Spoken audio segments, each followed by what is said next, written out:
Good evening. Welcome to 2022 League of Women Voters Candidates Forum for Prince George's County Council District 6. The League of Women Voters is a nonpartisan political organization of both women and men that encourages informed and active participation in government. It works to increase understanding of major public policy issues and influences public policy through education and advocacy. The League of Women Voters of Prince George's County, Maryland, was founded in 1921. It was one of the first local leagues in the United States. I am Gloria Johnson. I was elected co-president of the League of Women Voters of Prince George's County in our most recent election. You too can be a member of the League of Women Voters. We have membership information on our website for anyone who might like to become a member. Your moderator this evening is going to be attorney Elvita Martin, who has been a member both of the League of Women Voters of Maryland Board of Directors and currently serves as the League of Women Voters of Prince George's County Board of Directors. She will be joining us shortly, but first I will introduce the candidates and review the rules that each of them was asked to execute, acknowledging their agreement to be bound. I hereby introduce you to the candidates for County Council District 6 in alphabetical order. Candidate Begley, Walla Begley.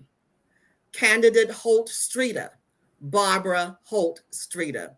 Candidate Queen, Belinda Queen. Candidate Smith, Denise G. Smith. There was another candidate, a fifth candidate, who was eligible and certified by the Board of Elections, but she opted not to accept our invitation to participate in the forum this evening. Those who serve in elective office offer the community a willingness to work, to give it their time, to take responsibilities, and these are traits for which the League of Women Voters has utmost respect. So we thank each of these candidates for their willingness to serve as candidates and to serve. Each candidate received an emailed message, which they were asked to sign and acknowledge, which contained our rules. The following are the rules that will govern this particular forum. It will be moderated by a trained neutral member of the League of Women Voters who will ask all candidates questions that have been provided by the community and by the League of Women Voters members. There will be no open microphone for audience participation. To ensure a fair and equitable opportunities for all candidates, the forum will be conducted pursuant to the following rules. Each candidate will be given a 2-minute uninterrupted opening opportunities. Questions will be asked during this forum by the moderator only. Questions will be general and applicable to all members of the forum panel. Each candidate will be provided 60 seconds to respond to the questions presented by the mediator. The timekeeper will signal 15 seconds or left, and when a stop sign appears, we ask that they stop speaking. If a candidate is absent, their chair will remain empty during the forum. We do not allow a substitute for a candidate. Late arrival will be permitted to join the forum, but his or her place cannot be held by another until he or she arrives. The screen where candidates are positioned must not contain campaign literature or candidate signs. Candidates are welcome to wear small badges signifying the name of the office sought, but may not flash signs or banners during the forum. This will be a forum There will be no interchange because this is not a debate. At the end of the forum, there will also be an opportunity for each candidate to present closing remarks not to exceed 1 minute. They were asked to prepare both a 2-minute opening and a 1-minute closing statement in advance to optimize this opportunity to present their views and plans to the electorate. Now, I want to emphasize again, when 15 seconds are left, you should prepare for a stop sign. Now, I want to turn the platform over to our moderator for this evening, Attorney Elvita Martin. If you could clap in the studio, let's give her a hand. Thank you. Elvita, it's all yours. Good evening and welcome to the forum. We're going to start in alphabetical order. So for opening statements, for the 2-minute opening statements, Ms. Ligay, you're first. Thank you to the League of Women Voters for having this forum today. I want to start by saying that I'm Walla Blagay. I've been a legal advocate in the community for many years. I moved to Prince George's County over 20 years ago and hit the ground running. My parents instilled in me the opportunity and the goal of community service. I started working in the General Assembly while I was in college at University of Maryland on laws impacting Prince George's County. And I decided I wanted to be a lawyer to make a difference in the community. And that's what I focused on. I went to American University Law School, Washington College of Law, and I hit the ground running afterwards. I started my show, Chat with the Lawyer, connecting residents with legal information, connecting lawyers with those in the community. And I also worked with the ACLU of Maryland on police accountability issues, civil rights issues. I was appointed to the Prince George's County Human Relations Commission, combating discrimination within Prince George's County. And now I'm currently the counsel for the DC Nurses Association, where I fight hard for our nurses, our healthcare heroes every day, to make sure that they have proper working conditions and that they are paid their worth. And because of my advocacy for many years, over 15 organizations have endorsed this campaign, from SEIU to the Nurses Association. And recently, we received the endorsement of the AFSCME Local 67, the public employees in Prince George's County. And I also have gotten endorsements of CASA, Progressive Maryland, and Sierra Club, other organizations. And Prince George's County, right now, my focus for this campaign is lifting the tax burden off of our homeowners. We pay high taxes, and one of the ways we can do that is expanding our commercial tax base, bringing us quality economic development right in our community so that we can live, work, and play, so that we can have jobs, industry, smart development right in our homes, right in our backyards. And that will make a difference, bring us the commercial development that we need so we can fight the crime, so that we can give the services, and so that we can serve the residents of Prince George's County the way that they deserve. I look forward to this discussion today. Thank you. Thank you. Ms. Holt-Streeter. Good evening, everyone. Thank you so much, the League of Women Voters of Prince George's County and Ms. Johnson, and the attendees for tonight for this forum. My name is Barbara Holt-Streeter. I'm honored to be here tonight to share a little bit about who I am. I've been a resident of Prince George's County for over 50 years, 14 of those right here in Upper Marlboro. My parents taught our family early on the commitment to work ethics and giving back to our community, starting from a small church in College Park to where I am now worshiping at First Baptist Church of Glenarden. My mother as a cashier, a union worker. My dad was an Air Force veteran, photographer, and worked with President Lyndon B. Johnson. I'm a wife, I'm a daughter, a friend, and mentor to many, and I want to be the next county council member for this election on July 19th.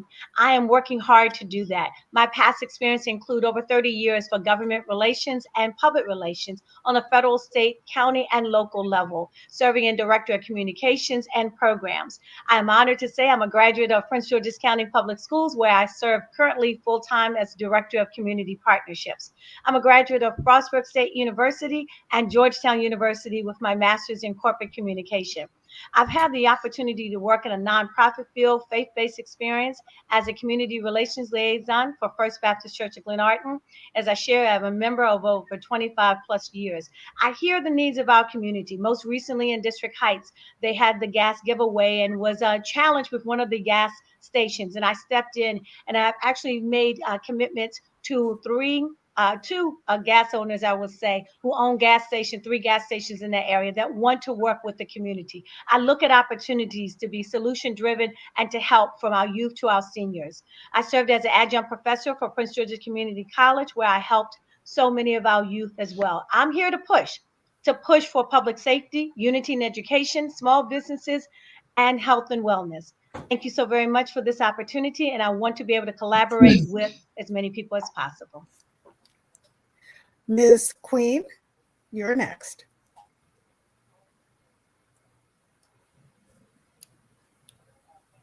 Thank you so very much. I do apologize for my dog start barking in the background. Hi, I am Belinda Queen. I'm running to be your next county council member in District 6 because I care. I am 100% dedicated to representing the voice of you, the voters. I'm the only candidate with experience where it counts. I'm the only candidate that have been elected by you, the people, twice. One on the Board of Education to serve you in District 6 for 3 years, and next on the Democrat Central Committee where I've served for 4 years. I am a person who stands up and who speak out and have represented you, the people. I am a person that is unbought and unbossed. Check my record. My voice has always represented the people. I work collaboratively together with other community leaders and other community members and other organizations. I don't just talk about change, I bring about change. I was born and raised right here in Prince George's County, where my family is a family of service for the people. P for public safety, E for education, O for opportunity, P for public works, L for livability, and E for economic development. Again, I'll say it, I'm unbought and I'm bossed. I believe that together we can and we will make a difference. One thing for sure, my record has shown that I served. I volunteered to serve you on a District 3 and 8 coffee circle for over 13 years. I'm the vice president of the Coalition of Central Civic Association, where I have served volunteered. I volunteered to serve as the community leader of my Wilburn Civic Association, and now as the community activity person. I served on several PTSAs. I've been a voice leader for over 30, 40 years. All of these are volunteer, not paid. I volunteered to give my time of service to you, the people. Just like you, I'm concerned that too many people came and made promises to us, not knowing and addressing our needs and concerns. I am an outside the box thinker and leader. I can't be brought and paid for. I'm ready to work. I'm willing and able to serve you on day one. I ask for your support. Thank you so very much. Ms. Smith, you're next. Thank you so much. First, I want to give honor to my Lord and Savior, Jesus Christ. And I want to acknowledge Miss Gloria Johnson and the League of Women Voters for inviting me and for bringing us all together for this very important event. Again, my name is Denise Smith, and I'm proudly running to be the next councilwoman for District 6 on the Prince George's County Council. I was born and raised in Prince George's County to a public school teacher, my mother, and a police officer, my father. I graduated from Suitland High School at the age of 16, received an outstanding education from Howard University in Communications and American University for my master's degree in public relations. I have nearly 20 years of experience working in the Prince George's County government, the only candidate with any county government experience. I've worked in the county executive's office, where we work very closely with the council on the budget and legislative priorities. I've also worked at the agency level and now in the judicial branch, where I serve as communications director for our state's attorney, the Honorable Aisha Braveboy. I'm running for office because of my love for Prince George's County. There is no place like it on earth. And I believe we have a real opportunity to create a booming economic powerhouse in our county. And I want to build upon the great progress that we've already made.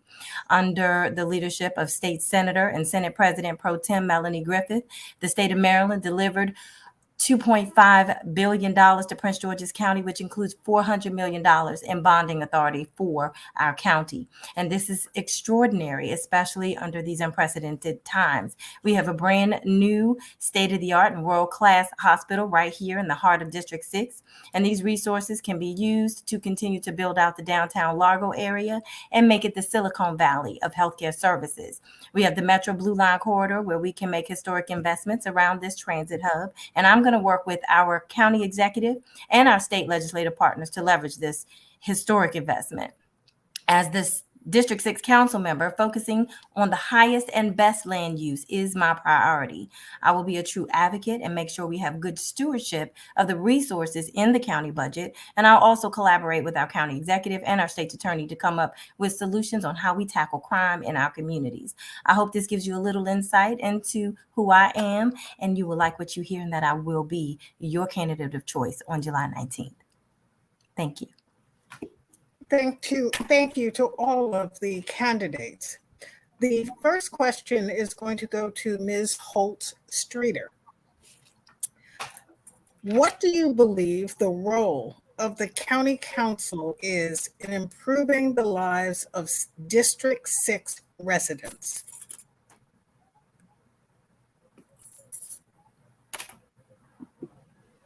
Thank you so much for that question. Improving the lives of District 6 residents. One is understanding constituent services. Oftentimes, while I'm out and about, there's so many, unfortunately, complaints, and really our residents have no idea where to go and who to turn to. So number one, constituent services. Number two is to make sure that our residents understand what it means to talk about zoning, development, infrastructure. We are the hub in District 6. We are the hub of the county. Most of the infrastructure and the dollars are right here in District 6. So we have to be able to communicate effectively to our residents so they understand what the needs are and how we can help to ensure that they understand and give them what exactly they need. It's about learning and understanding and doing. And the third is helping them understand what that role is in terms of the Board of Health. So they understand that, yes, we do have a new hospital here, but there are also medical services, health and wellness services that are needed for all of our residents, from our youth as well as to our seniors. Thank you. Ms. Queen, what do you believe is the role of the county council in improving the lives of District 6 residents? Thank you so very much. To strengthen our communities, first of all, we have a big issues going on now in certain part of our community of safety.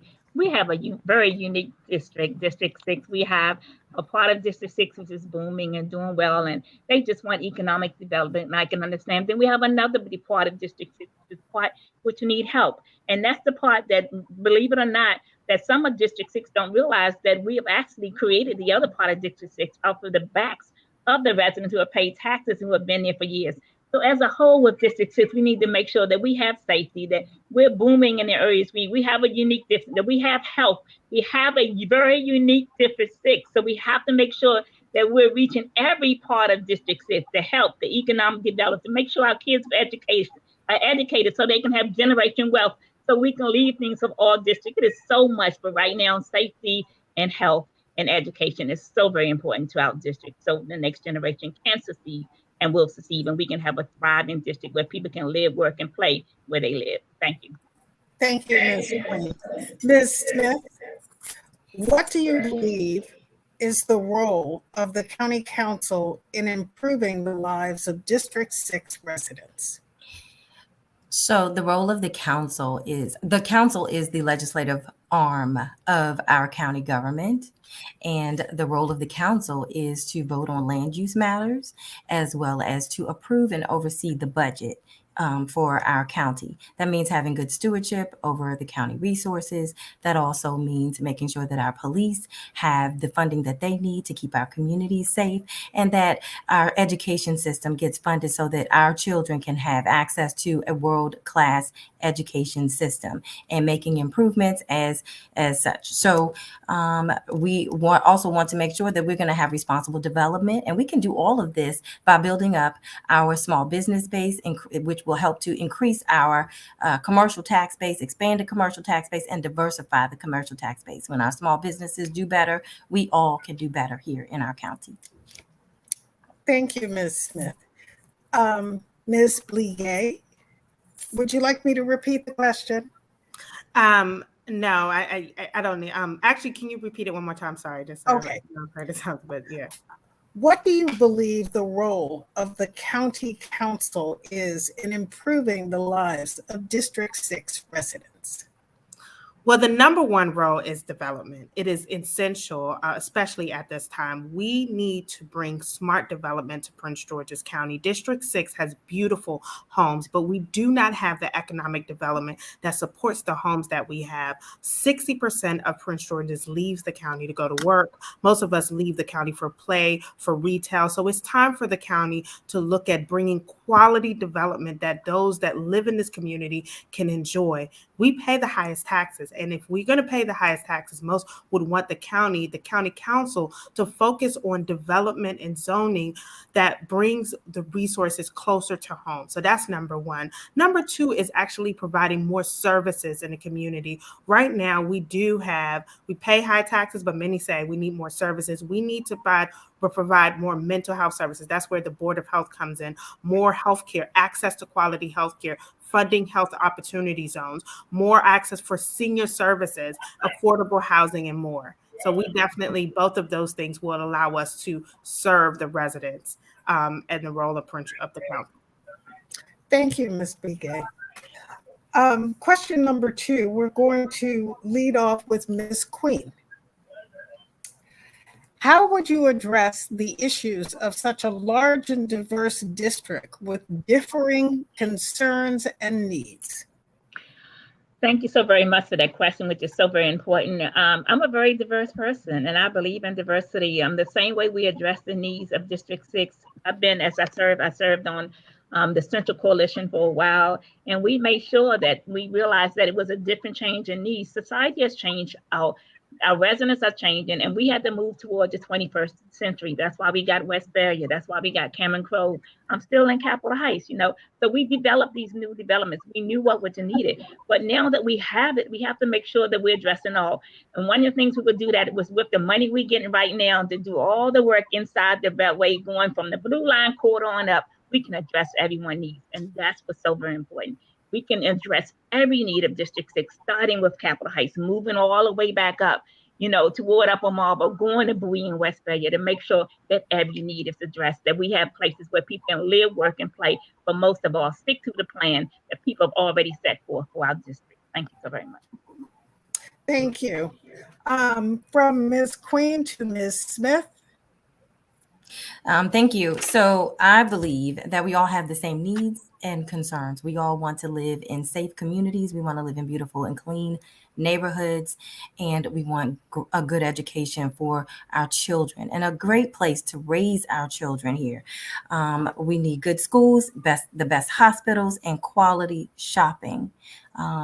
And I believe that we can achieve all of that by, again, focusing on our small businesses here in Prince George's County. I know that we have a tendency to want to attract the larger companies. Well, until we can get those larger companies here, what we need to do is we need to fix the companies that are already here in the county. We need to, fix the roof before we start inviting new people in so it doesn't rain on our heads. We need to grow the base, the population, this untapped resource that we have right here that can help grow our commercial tax base. Thank you, Ms. Smith. I'm going to go now to Ms. Bligay. Same question. Would you like me to repeat it? No, I've heard the question. I want to start by saying and I know that there is a difference between living in Woodmore or living in Capitol Heights or Walker Mill, even District Heights. However, some of the issues are the same. I would say everyone in District 6 wants quality economic development, but not everyone's getting that attention. There has been a lot of attention to the Largo, the Blue Line corridor, there's funding there, but we also need to look at the Marlboro Pike corridor. We also need to look at West Valley. We also need to look at some of the parts of Beach Street. We also need to look at making sure that the Blue Line corridor includes the Addison Road and Morgan Boulevard, which is a little out of 6, but it still serves communities within District 6. So this is about spreading the interest equally across the county. And I would say this, in District 6, there is more concerns of crime and some of the services in some of the heights, or, what Belinda might say, the heights. And we can also focus on that. That's something that still, even though it's more of an issue in one area versus another, it's still an issue that impacts all. We do want to make sure we address crime, address services. But more importantly, there's another group that needs to be discussed in this, that is our immigrant community, which is going growing. to have to stop you. Thank you. Thank you. And Ms. Holt-Streeter, would you like me to repeat the question? Yes, please. How will you address the issues of such a large and diverse district with differing concerns and needs? All right, thank you. One of the ways is with my communication background, I want to really bring this diverse community together. And we can do that through in-person gatherings as well as Zoom, and looking at various groups, from our seniors to our sororities and fraternities, to our HOA and civic groups, to our faith-based, to our small businesses, as well as our parents. When we begin to collectively work with them, we begin to hear their needs. Many of their needs are what we're hearing now: better education. We want to decrease crime. We want to increase our health services. We want to look for opportunities for retail, and we want to look at smart development. When we come to the table, and I, as a county council member, will actually sit at the table with them, whether or not it's at your local PJ's in Fairwood to the Starbucks in District Heights. I want to make sure that I'm meeting the needs and listening to what our residents really are, their concerns and what they have to say. We want to listen. I want to listen, and I want to do. And I want to work collaboratively with the rest of the county council to do so as well. Thank you. The next question, we're going to lead off with Ms. Smith. What economic development projects do you think Prince George's County should be focusing on?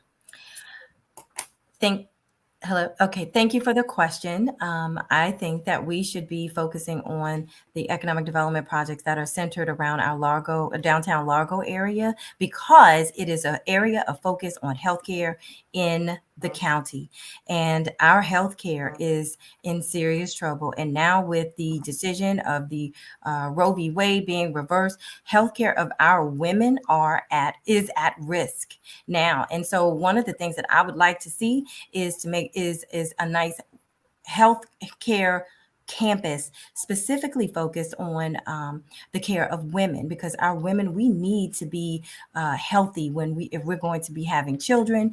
Healthy women means healthy children. We need to focus on the areas of women, because we are the producers of children. And when we have the special needs community, we don't know why special needs children have special needs, but we do know that it can be linked to the health care of women. So I would like to specifically focus on the build out of making the Largo area the Silicon Valley of healthcare for Prince George's County. Thank you. That same question to Ms. Bligay. What economic development projects do you think Prince George's County should be focusing on? We should focus on the planned development that's already been set forward. The Blue Line Corridor has been put forward. The funding of $400 million has been set aside. We need to focus on making sure that not only do we include Largo Town Center, which the Largo project, which has been the biggest project, and we just saw recent tax breaks for the developers working on that project, but we need to look at the Addison Road Corridor and see where we can build around there, the smart development that's already been set in place. We need to look at Plan 2035 plan and look at building some of the projects that has been put forth. And let me just add this. This is also about putting forth Westphalia back on the table. This is about making sure that the Leland Road project that was put forth for the Beach Tree community is put back on the table. This is about following the plans that have already been set and making sure that we look at smart development, no text amendments, no building where it has not been set, but focusing on plans that have been set and making sure that we attract quality retail and work with the EDC for quality retail and business industry in those areas. Thank you. The question now to Ms. Holt-Streeter. What economic development projects do you think Prince George's County should be focusing on? Thank you very much. The blue line corridor is a word that we hear quite often, and sometimes we're not very clear what that means. That blue line corridor is going to provide us with expansion and infrastructure to meet the needs of our community, from the healthcare to affordable housing and to retail. A lot of the things that have been worked on years ago is now finally come to place. As a county council member, I want to continue to move those things forward and making sure that our community understands the needs here. With $400 million, it's a lot of money, but we have to make sure it is utilized in the best way possible. And moving forward with those plans, we'll do that. Healthcare is major. We did a groundbreaking for the cancer center. Many of us know someone that has either breast cancer, which is the #1 in the Black community for women, as well as throat cancer. So this is an opportunity for us to really put our feet to the ground and really make an impact, not only in downtown Largo, but it will actually be able to serve the entire community of District 6. Thank you. Ms. Queen, to you. What economic development projects do you think Prince George's County should be focusing on? Well, I believe that our health is our wealth, especially as a person who got hit as a pedestrian recently this year. I would have to say the Blue Line Corridor, as already said, smart growth is so very important, economic development, and it would also help with livability, which is one of the things I'm always talking about. And livability goes a long way with affordable houses, with smart wages, and also with good health care. But it needs to start, just like they said, not just at Largo, at the Addison Road and Capitol Heights corridor. I've been saying this for years. We should have been developing. We should have things where people can go to the subway, they can shop, they can get healthy food, they can get fresh food coming all up from Addison Road, from the DC line going all up. We should have great shopping areas. We should have a metro station just look just as bad as Union Station. Plan 2020 and 2025, 35 needs to be completed. Smart development is so important, but I also say this would really help with the gas line. You guys know gas is so high now. Just imagine how many more cars would be off the street and using the subway and using the metro. If they can shop and do much more. We got to think outside the box. We got to make some changes. Thank you. Now, question number 4, we're going to start with Ms. Bligay. Do you think that the infrastructure as it currently exists is sufficient to support the current or future level of development? Right now, we need to make some tweaks. I would say that the plans have been set, but there are things that we have to focus on. At this point, the infrastructure that we have does not fit the growth of Prince George's County. We have close to 1 million people, but our schools are packed. Our roads are breaking down. We have increased issues with our roads. And also in places that we've developed, looked at the Upper Marlboro parts of District 6, we still have 1-lane roads that do not fit the numbers of growth that we have had there.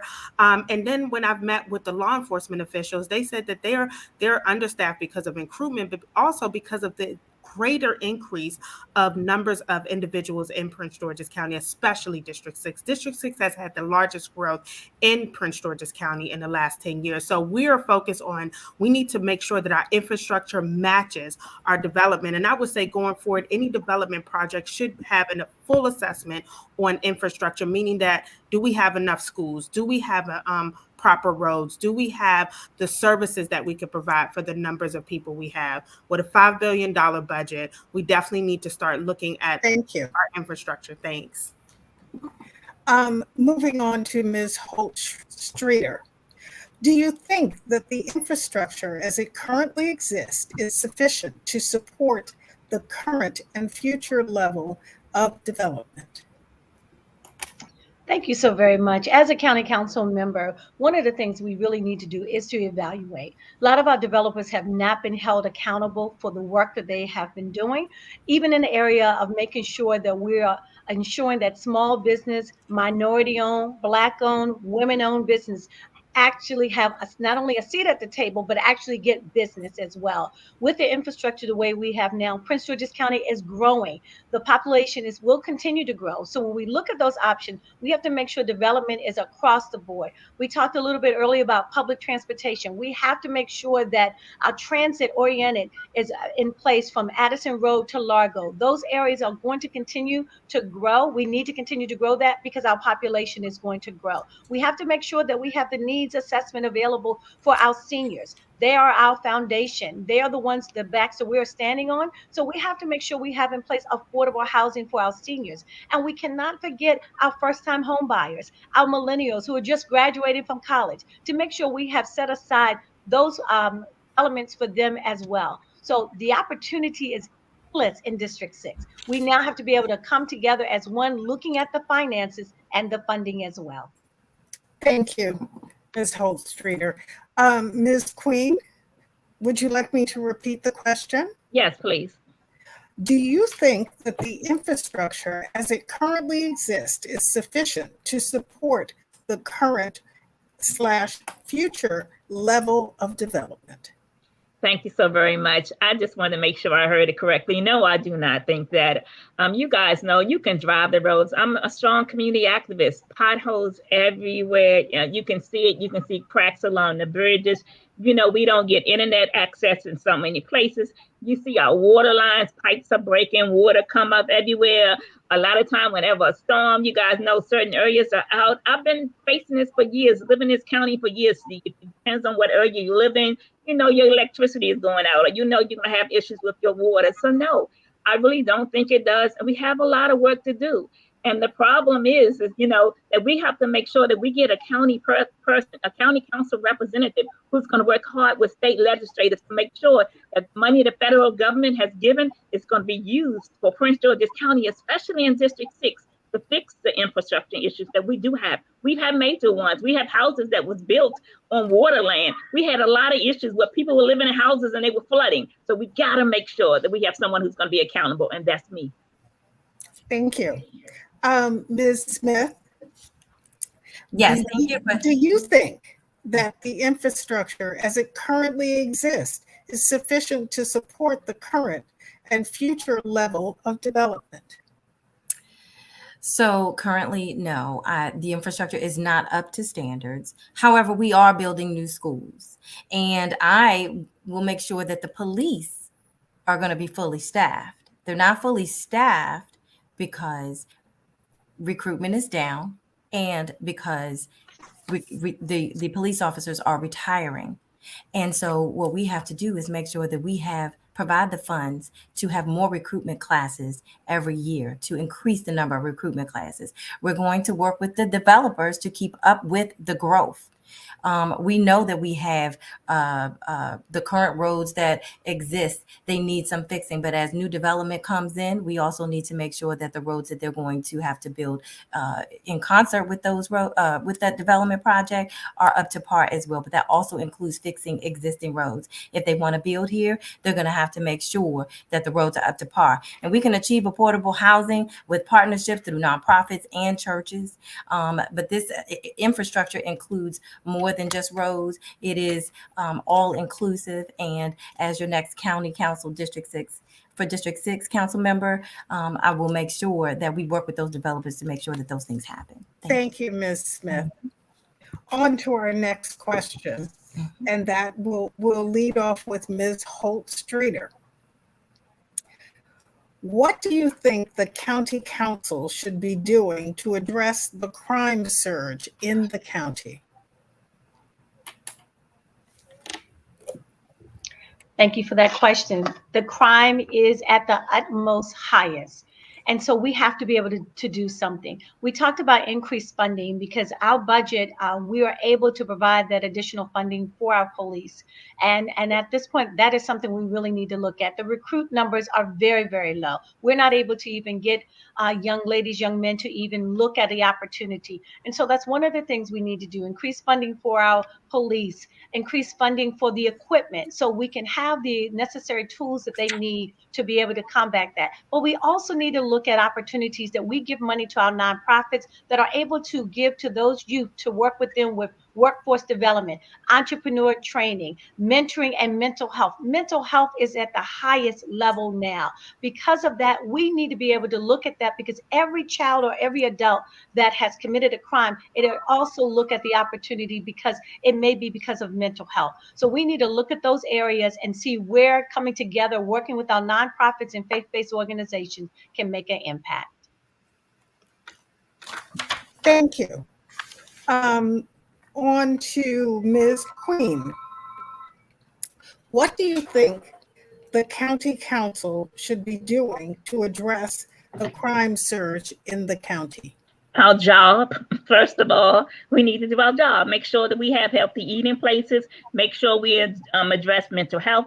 Make sure we address public safety. We're lacking a lot of police officers in Broward County. But one of the things I think is so very important is to make sure we do a lot of hiring within, because that would bring better partnership, better understanding of knowing what's going on in the community. I said earlier, we have a diverse community. Wouldn't it be great to have someone in our community for safety who knew that community?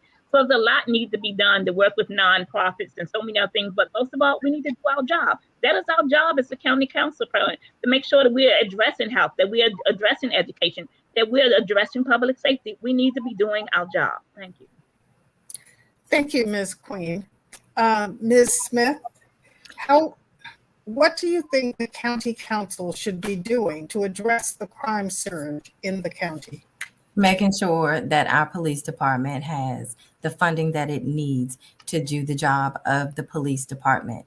Again, recruitment is down, but here's why it is down. It is down because we need to change the narrative. What's going on in our society today basically lets our young people say, we don't want to be police officers anymore. When I was growing up, our young people wanted to grow up and be police officers.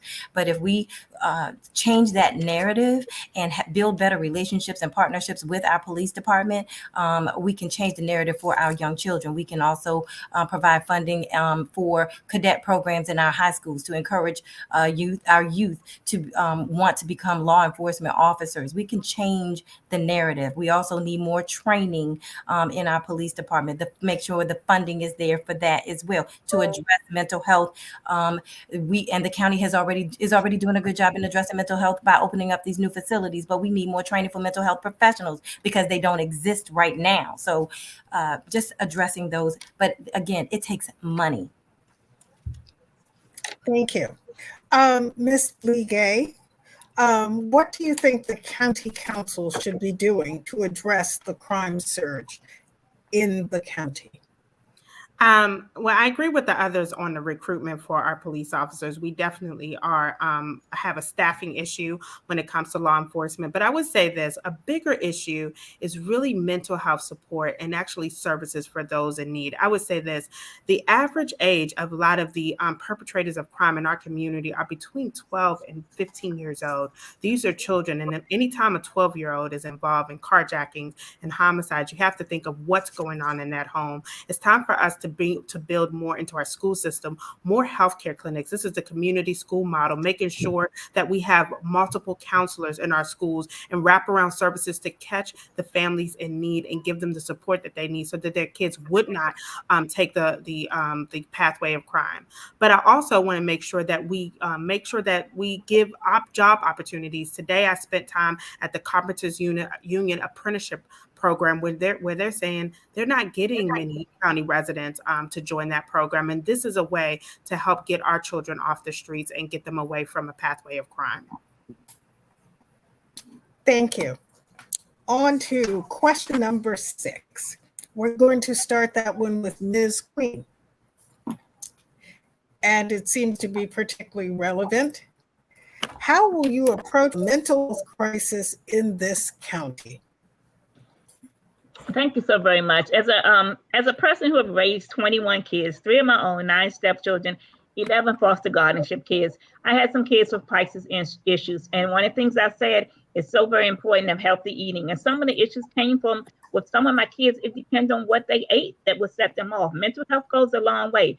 To address it, we got to make sure that mental health is dealt with. We got to make sure that we have healthy eating within our county. We got to make sure that we have services available, but people have to understand it. We had to figure out what it was that set this one little child off. What was she eating that on some days was good? We have to understand it. So we have to engage and empower our residents, parents, the communities, even through the school system, and make sure that we as a county and as the community know what's going on, because we're still at a loss for it. But a lot has to do with what we eat, even with mental health. So we have to make sure we address that in that form. Thank you. On to Ms. Smith. How would you approach the mental health crisis in this county? So I think that the mental health crisis we can start again with mental health. I'm sorry, women's health. With women's health, we are the bearer of children. And oftentimes our mental health and our health or being healthy is a direct connection with how we take care of ourselves as women. So again, if we focus on making sure that our women are healthy, and this is holistic approach, this is education, this is about medical services, access to health care, and just taking care of ourselves and our bodies. Okay, so mental health is an issue that we all need to address. We all need to take some time to look at, but we also need to make sure that we provide funding for programs that can be held at, say, our community college, where we can have more trained mental health programs there. So that's just an area where I want to start. Thank you. On to Ms. Holt-Streeter. How will you approach the mental health crisis in this county?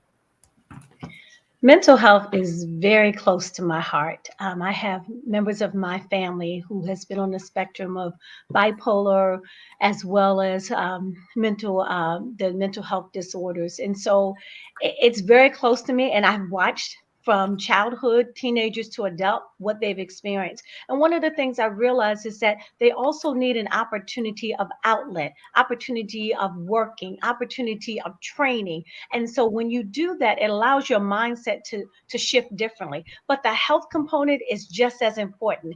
Walking, having 2 regional parks here in District 6, really we have to be able to utilize our Prince George's County Park and Planning. I started a program, Move Your Body, come on now, 3 years ago with a trademark now, encouraging people to walk. It also means eating properly, having those opportunities in those restaurants and those cafes that can provide healthy food options. Those combined together will be able to look at the way we see mental health from a different perspective.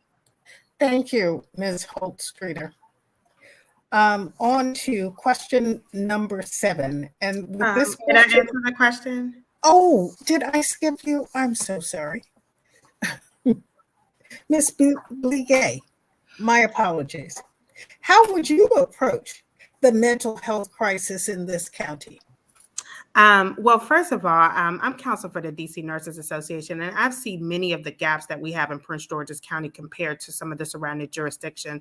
Number one, we need more mental health facilities. We are opening one, but we need many really healthcare clinics throughout our area that those who are suffering with mental health emergencies can come to. One of the things they have in DC that we do not have in Prince George's County is a mental health, it's a mental health emergency room, and it's called like a psychiatric emergency room. When someone is having a psychiatric emergency right now, we don't really have facilities that can directly address it, meaning that we're leaving that to our emergency rooms, and it is a different experience. In addition, in our school system, we don't even have a nurse in every school. We don't have counselors, robust number of counselors in some of our schools. So this is about bringing more mental health professionals into every part of our society. And this is the nonprofit world. This is even with law enforcement, making sure that everyone has a training on the mental health component so that we could serve the community. Thank you, Ms. Ligay, and my apologies to you. Starting our next question, number 7, with Ms. Smith. How would you improve the school system and school safety at large? One of the things that I would do is I would bring back school resource officers. I am very much for having school resource officers in our schools to address safety, to make sure that our students, our children, can receive an education in a safe place. I also would like to address the area of services for kids on the autistic spectrum and special needs. Oftentimes, this is a population that gets forgotten about, and we need to make sure that all of our children get access to the services that they are supposed to receive. I do have 2 nephews who are on the autism spectrum, and they were because they're high functioning. They had to go outside of the county to get the correct diagnosis just to come back into the system to get the services that they were supposed to receive. And oftentimes that can be too late or just not soon enough. So those are some of the things that I would like to see happen in our school system. Thank you very much. I'm going to go to Ms. Ligay right now so that I make sure that I do not skip her again.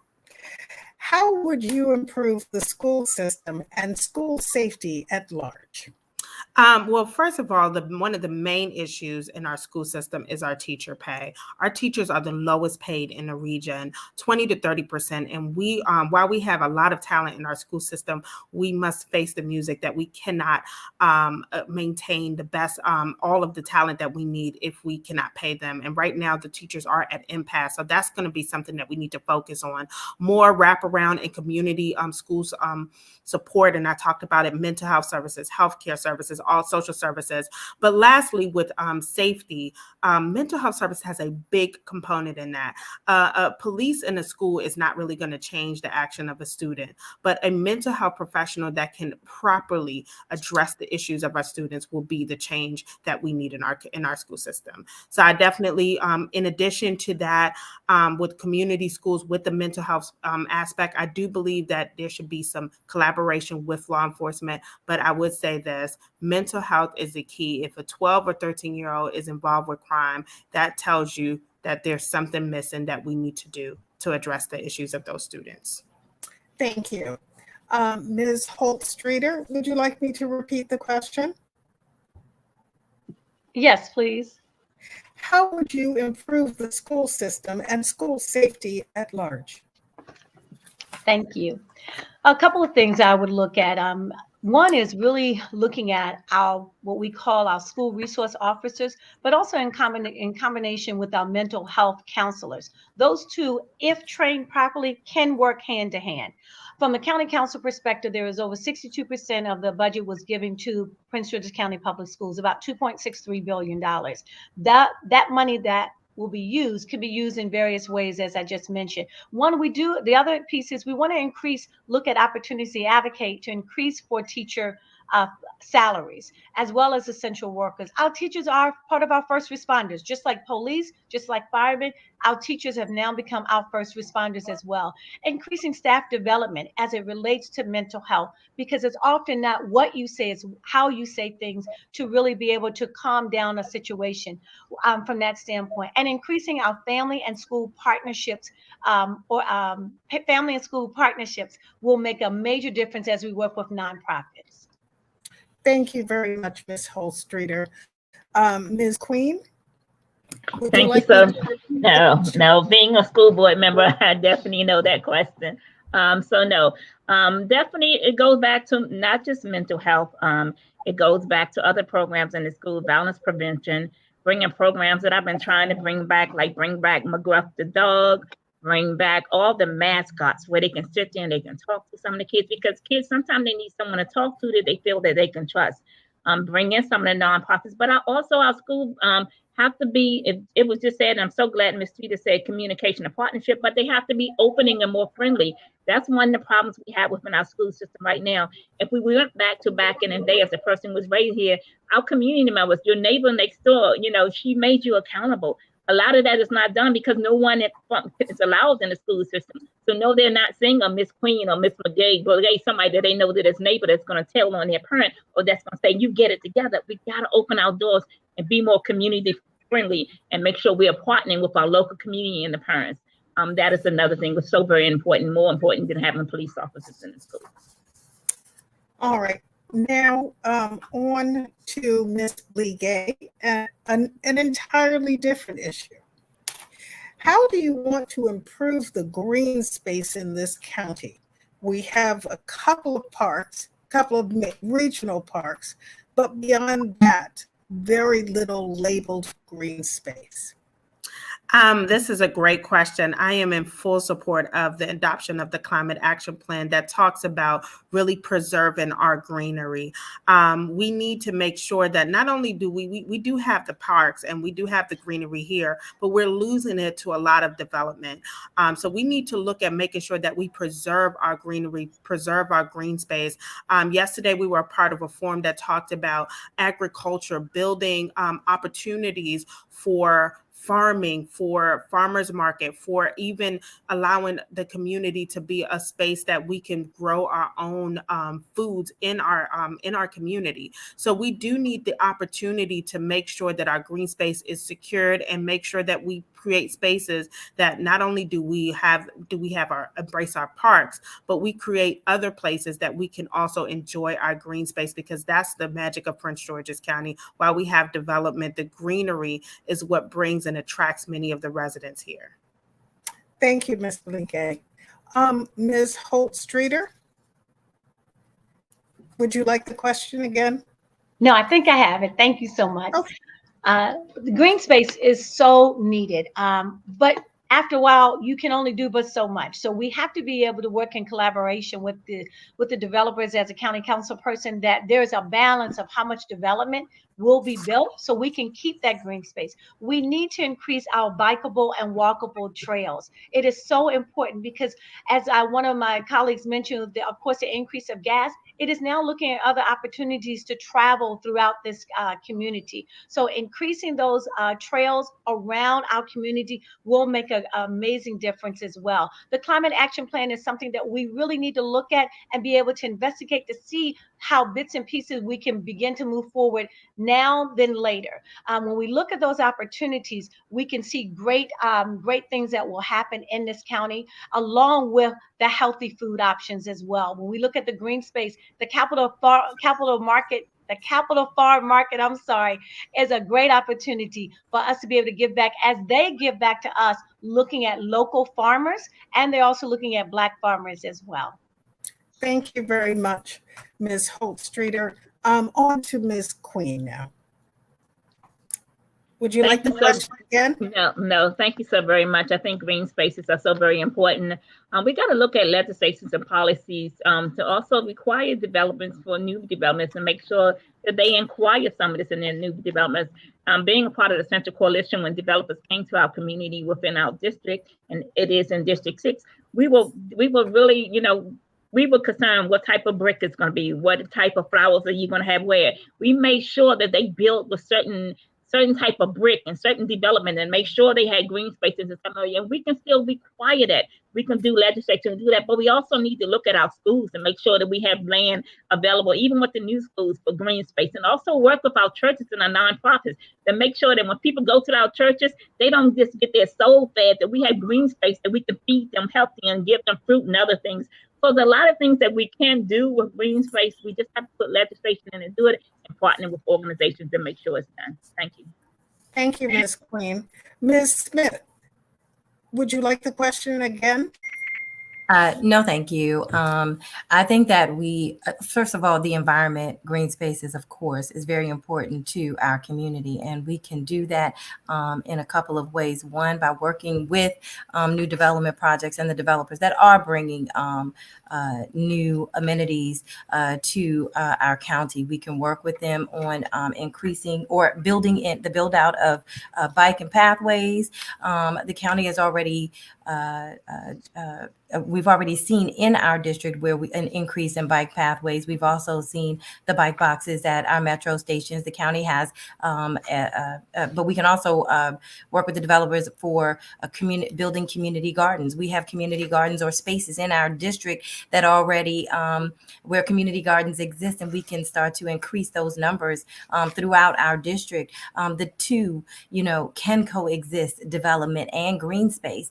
I also would like to say that the county already has an energy management program, and we can build on that program as well. They have grants. There are federal grants. There are grants that the county also has, and we can also encourage people to get the electric cars, where we can start to build out places for solar panels, things in that nature. So thank you, Ms. Can do. Thank you. Mm-hmm. All right, on to another question, and we're going to start with Ms. Holst-Streeter with respect to this question. How would you propose to address the food deserts parts of the district?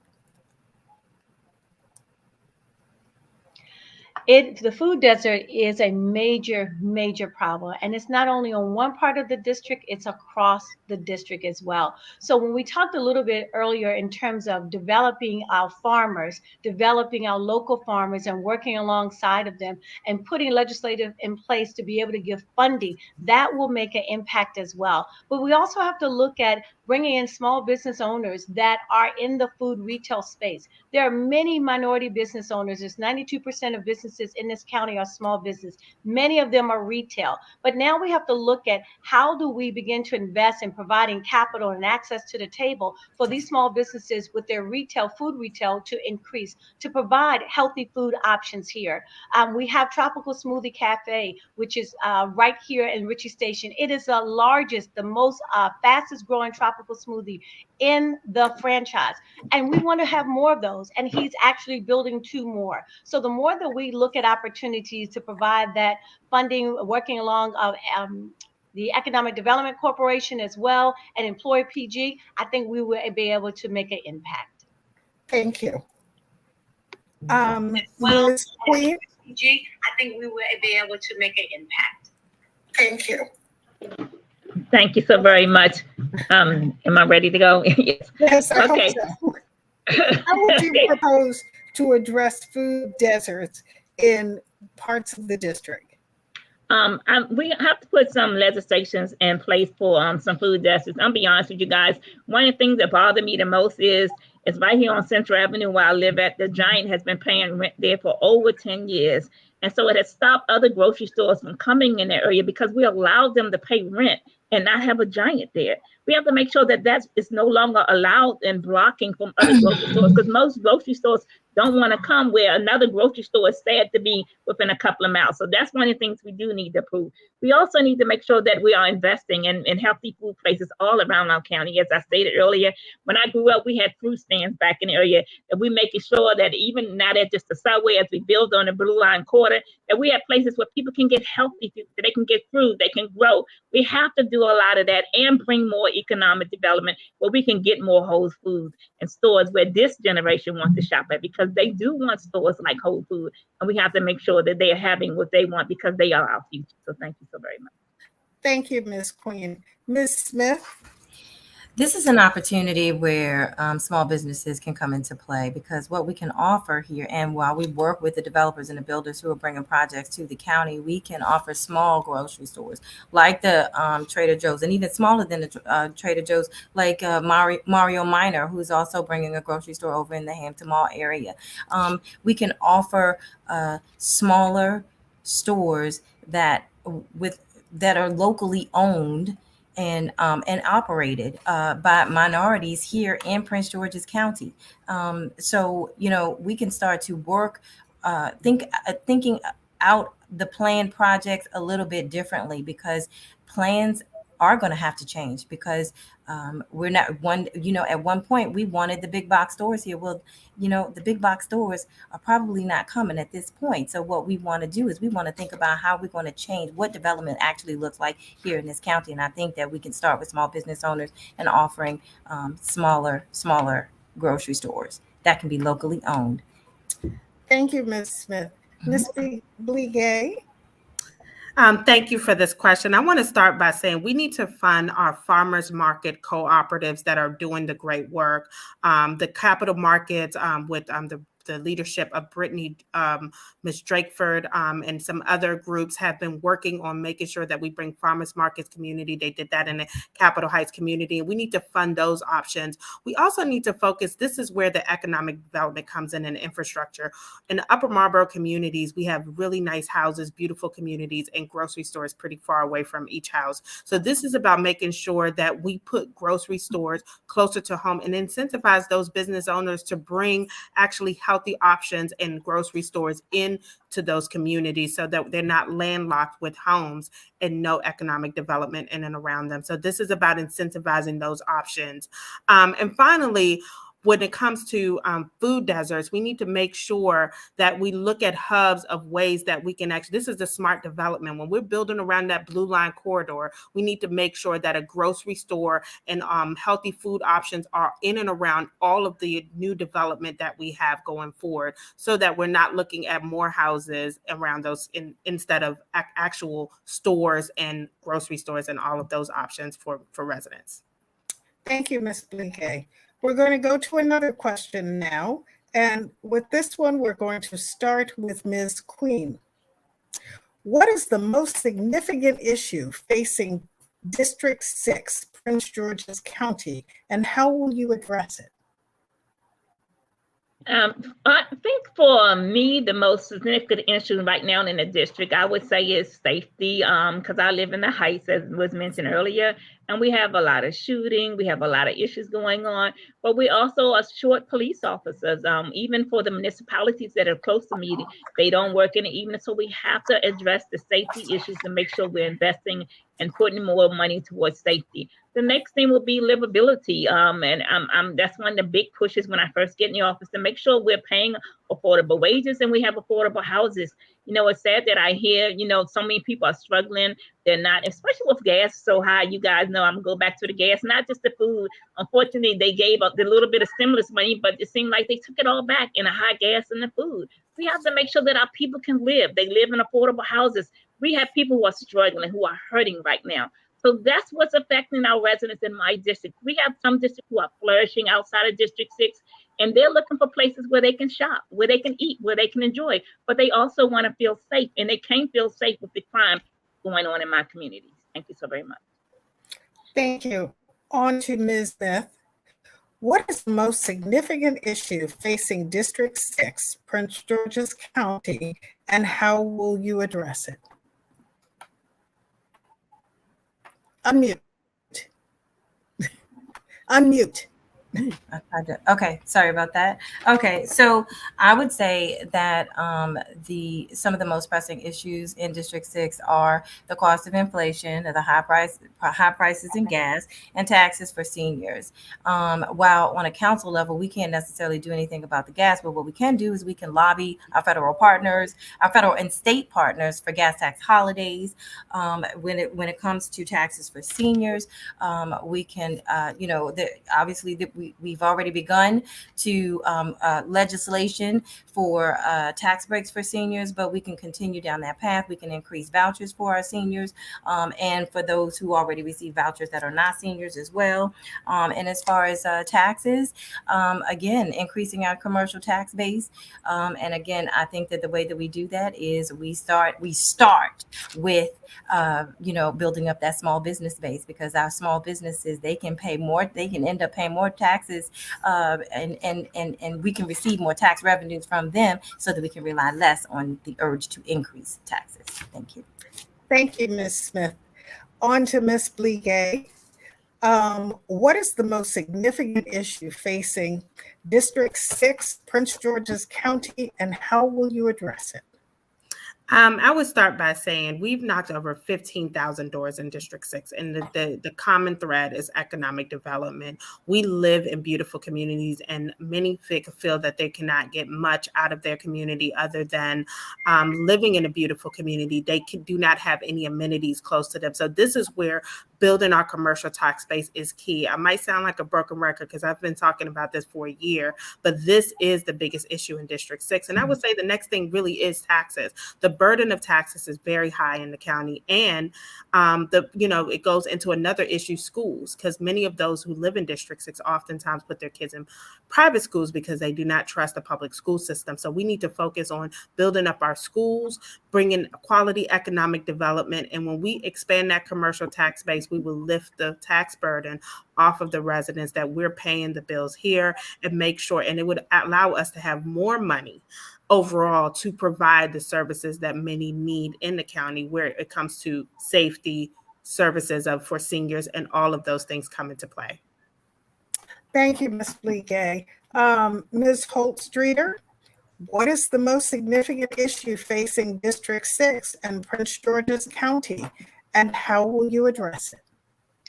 There are four major issues, and one is crime, schools, high taxes, and the lack of economic development for our, as a whole, for this development here in District 6.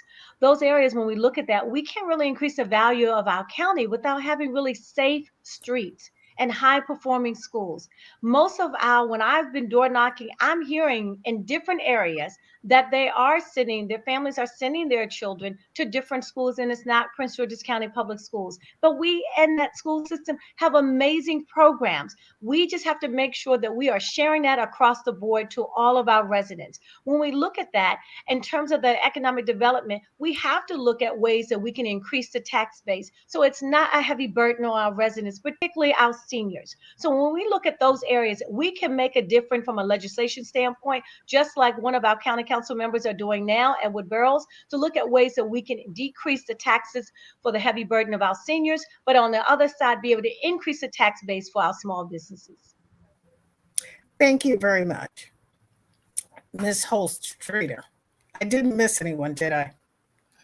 No. Thank you. I don't like to make the same mistake twice. One last question, and I'm going to start with Ms. Queen. Well, didn't I start with Ms. Queen before? No, then I'm going to start with Ms. Smith for one last question. What aspect of your unique life experience prepares you for this legislative position? Okay, so I have a unique perspective that makes me the best candidate for this seat. I have going on 20 years experience working inside of Prince George's County government. And I did not start at the top. I worked in the county executive's office, but I did not start I've worked my way up through the ranks, and now I'm director of communications for our state's attorney, Aisha Braveboy. I've worked at the agency level 9 years in the supplier diversity office, where when the county switched its focus to MBE, minority business enterprises only, to local certified minority businesses, I created the training program on how to become certified, how to leverage that certification and gain increased access to contracting opportunities. So that's why I focus so much on small businesses, because I know that is the pathway to not only increasing our tax base, but also diversifying our tax base. So what you want for somebody in this seat is somebody who can step into the position and hit the ground running, not someone who needs to step in and learn. And while there will be a learning curve for everybody, you want one that won't have as much of a learning curve. Thank you, Ms. Smith. I'm going to go to Ms. Bligay now. What aspect of your unique life experience prepares you for this legislative position? I have said it at the beginning of this, and I will say it again. I'm a legal advocate. I'm a lawyer. I have drafted legislation. I have advocated for legislation. I have testified on legislation. And, when you say ready on day one, I am the most qualified to sit in the seat and know what it is, what it takes, what legislation needs to be put forth, how it should be drafted, even the legal impacts of the drafting of what we're putting forth, and the role of the council, understanding that role with my legal background. So that gives me the really ready on day one. And I would add, being an advocate in the community gives me a unique perspective. I'm not just someone that has sat in a government seat, and I've worked with on the state level, I've worked in the federal level. I've done all of those things, but my highlight really is my advocacy, because I've advocated for laws in the state and in the county on behalf of people, because I saw the nuances of the law and how it impacted them and how we should change them. So I'm ready on day one to be the advocate for the residents of District 6. Thank you, Ms. Bligay. Ms. Holst-Streeter, what aspect of your unique life experience prepares you for this legislative position? When I look at the legislative position, I look at my background of working on the federal, state, and county level here, and understanding what it takes to run and manage a budget from whether or not it's $1,000 to $1 million. I've had that opportunity to do that. I had the opportunity to run my own small business, had the opportunity to work at Marriott and working in the infrastructure of their business development and looking at that to understanding the needs and looking at the assessing the needs. I've understand that needs as a community relations liaison for First Baptist Church of Glenarden, building partnerships prior to us coming into this space here, working as director of community partnership now, and changing the dynamics of what we're looking at from a school perspective, and working with nonprofits to making sure they understand the needs and understanding the needs for our students and for our seniors as well. So when I look at that, I brought and understand the needs and understand it's ready, set, go from day one, and taking that opportunity and experience and moving forward with it. Thank you, Ms. Holtstreeter. Ms. Queen, what aspect of your unique life experience prepares you for this legislative position? Thank you so very much. I'm you. I'm your normal person. I went to school here, raised a family here, worked over 40 years, volunteered many times for so many organizations for over 42 years. I had a disability. I took care of a mother-in-law in a nursing home. Not only that, I grew up and raised here. I also know what it is to work with other leaders. I've been elected on the school board 3 years, on the Democrat Central Committee for 4 years. I work with the developers on a coalition. I'm your voice. If you all look at my record, you will see I've always been a voice of the people. I'm ready to represent you on day one. I will represent the voice of the people. My issues are your issues. I'm your normal person. My household is your normal person. My family is your normal person. I believe that God has prepared me for this mission, and he's been preparing me from day one of my birth. I've been through everything you've been through as a working person, the issues with even union, with time off the job, with being sick. I experienced everything that you have experienced, and I'm running, and I'm ready to be your voice on day one. Thank you so very much. Thank you. You now have an opportunity for closing statements. We'll take a couple of seconds, and we're going to do them alphabetically. You have 1 minute for a closing statement. Ms. Bligay, let me know when you're ready. I'm ready. All right. We now have a closing statement for Ms. Bligay. I want to thank the League of Women Voters and Attorney Gloria Johnson for giving us the opportunity to share our vision. I would say this: I am a legal advocate. I have been the advocate in the community, a proven advocate with my show chat with the lawyer, with my advocacy with the ACLU, with my advocacy on a variety of issues on my own. This is not a job. These are not jobs that I've taken, but this is what I've done as a community leader. And that's the same type of dedication that I will take to the county council. As I mentioned, I'm the most qualified because of my legal background, because of my legislative background. And with the endorsements that I've gotten them because my work is proven. As I said, it's time to lift the burden of taxes off of homeowners. And we will only do that by focusing on quality economic development in District 6. We are the focus. We are the hub for economic development. And it's time to make sure that we can live, work, and play in Prince George's County. Thank you. Thank you, Ms. Bligay. Ms. Holtstreeter, you now have the opportunity to make a closing statement. Thank you so very much for this opportunity to share. Thank you so much for the League of Women Voters of Prince George's County. I am Barbara Holtstreeter. I care, I'm concerned, and I'm committed to all of the residents here in District 6, from our youth to our seniors. I'm a public servant at heart.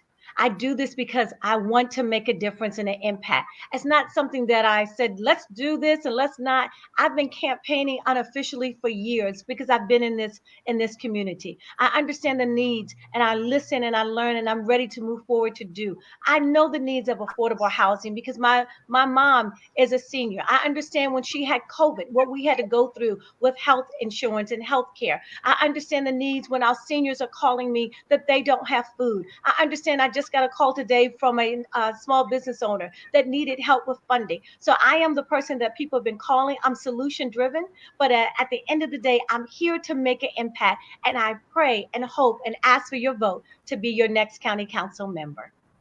Thank you, Ms. Holtstreeter. On to Ms. Queen for a closing statement. Thank you so very much. I am Belinda Queen. I am the candidate that you want to vote. I'm the only candidate with experience where it counts. My desire is to be your next District 6 council member, to work collaboratively with each and every unique district in District 6, to work hard with state and local leaders to make sure we bring quality restaurants, quality shopping, and have healthy eating in grocery stores in our community. Focus on livability and safe communities. And only together we can make a difference. Check my resume.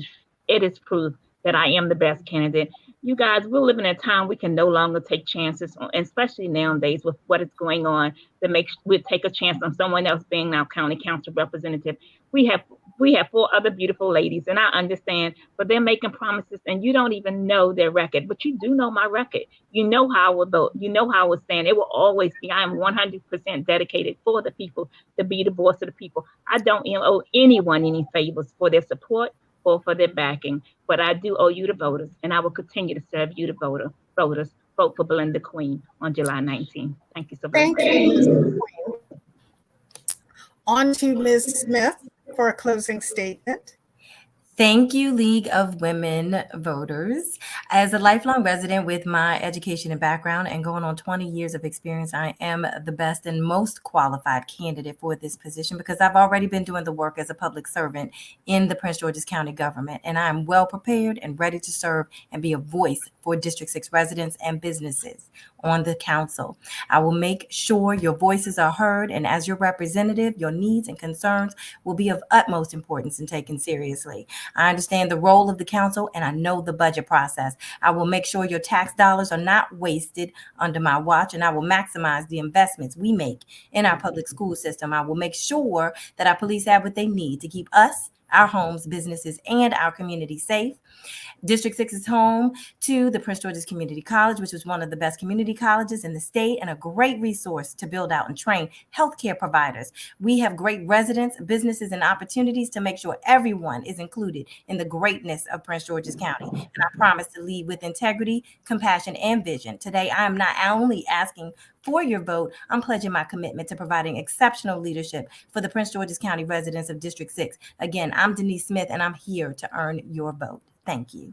Thank you, Ms. Smith. Now, I believe Ms. Johnson is going to come on and give us a closing statement. That is correct. I just want to say thank you to each one of the candidates who participated in the program this evening.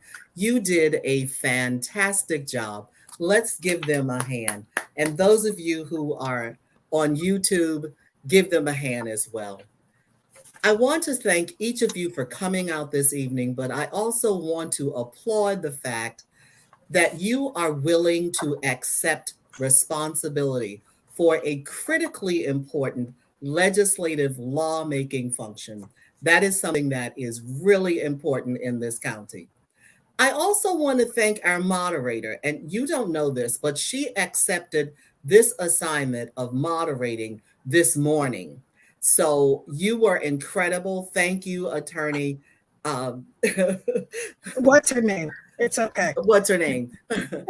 Elvita Martin. And I was going to say, for your flexibility and your professionalism, coming up at the last minute to moderate a forum is just phenomenal. Now, I just want to turn your attention to the audience about your vote. Your one vote is important. We live in a country where people died for your right to vote. Please exercise that right.